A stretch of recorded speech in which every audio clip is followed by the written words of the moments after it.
حبايبنا ايه الاخبار؟ يا رب تكونوا بخير. الحلقه الثانيه من سلسله ليه تشتري كتاب الجمهوريه ويعني ايه نواتج تعلم، وزي ما شرحنا السؤال في يونت 1 جه الوقت ونشرح السؤال في يونت 2. والمره دي يا مستر هنتكلم عن جزئيه الكلمات برضو.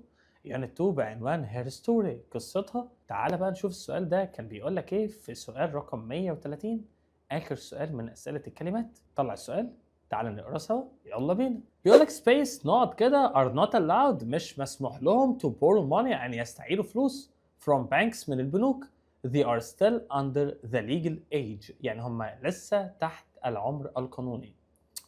ومديك major يعني رئيسي، minor المفروض يعني ثانوي، major وminor عكس بعض، زي ما عندنا كلمة اسمها majority أغلبية صح، وminority أقلية. elderly اللي هم كبار السن، وعندنا كلمة adults البالغين والناضجين. فتقعد تفكر تلاقي ان ولا واحدة تنفع. فتضيف لمعلوماتك ان كلمة minors بالإضافة إلى ان هي معناها أصلا ثانوي تأتي بمعنى القاصرين. تمام كده؟ كلمة minors يجوز أن تأتي بمعنى القاصرين، فهي الإجابة الصح. دي كانت معلومة النهاردة، وده كان سؤال النهاردة، ونتقابل في حلقة جاية.